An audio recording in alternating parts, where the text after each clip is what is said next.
there. This storm started to roll through the area yesterday. So far, we know at least 2 people were killed by this storm. A father and son were killed when a tree fell on them at a golf course in the Columbus area. As we mentioned before, the concern right now is more so flooding. A flood watch has been issued for much of the area through this evening, so we're watching for flooding to begin to take place.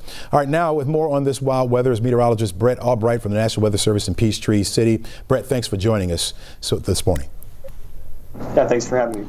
Brett, talk to me about this particular system. There was no watch in effect for any severe weather to be around, but we had this tornado warning begin to pop up. Do we see things like this often? It does happen occasionally, yeah. When we have some more sort of isolated conditions that favor tornadoes, which is what we had this morning across the south side of the metro. We were really thinking about the flooding concern prior to any type of more tornadoes in our area. In fact, we were thinking that would be more shifted toward the south and east of us, but this really popped up. Could we see any more, you think? You know, I think we could see some more in the area today, although like you mentioned, the main threat is going to be this afternoon, largely to the southeast of our area, across like central Georgia. So the threat remains, but for the metro, I think we're on the downward slide for today. Talk to me about this flooding. We are under a flood watch till this evening, till like 8 o'clock tonight. Flooding typically, there's 2 types of flooding, right? For us, at least, when we talk about flash flooding, that's something that's happening now. But the flooding that we're talking about takes some time, right? Explain it for us. It does, yeah. So right now we've got a broad fetch of moisture coming up from the Gulf. We've been trapped into that for a while, and that's just been gradually saturating our grounds. And that's put us in a situation where, you know, we're worried about those rivers rising and having potential flood concerns. And there is some flash flood risk, especially some of the heavier downpours we've had coming this morning. But it's going to remain with us through the rest of the day today. So on days like this, when there's not like an active watch, like we're not telling people, hey, watch out for severe thunderstorms or even tornadoes, what should they do when they come across a thunderstorm even? What should people do?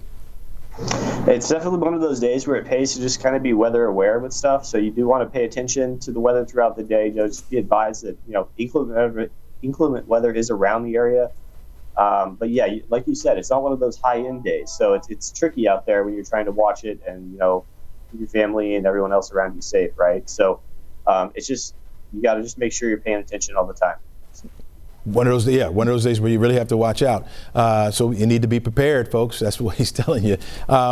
What's down the pike for us? Are we going to see more of this? I do know that we got a couple dry days ahead, and then another system comes in later on this week. Should we be looking out for severe weather then too?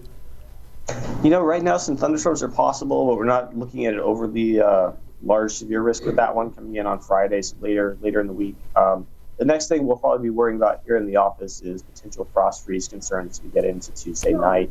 We've got a colder air mass that's in the plains right now. It's going to be sliding into the region, and we're going to see some areas flirt with morning lows that are in the 30s. And with all the vegetation everybody's seeing greening up, we'll probably have some of those concerns around. Very good point, right? We were in the 80s just this past Saturday. Last week we saw some 80s around, and now you're saying our temperatures will be going down to the freezing mark maybe overnight. I mean, is this a huge swing for us? Is this normal for us as well?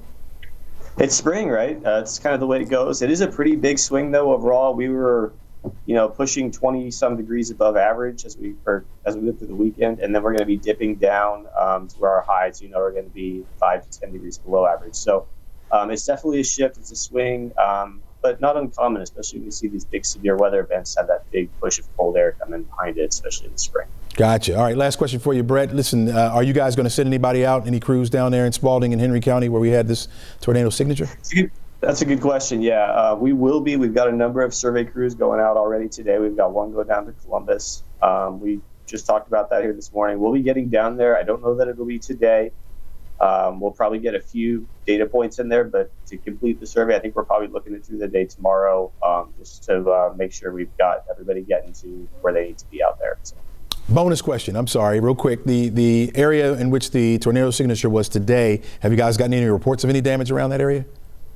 We've had some reports so far of trees down. I think people are mostly still assessing. From what we saw on radar, it does look like it's going to be a fairly long survey track for us. At least some indications of damage and some circulation traversing a good portion of the county. So I do expect to see more reports come in this morning, especially here as, you know, people wake up and get out and about and, you know, assess what's going on locally for them.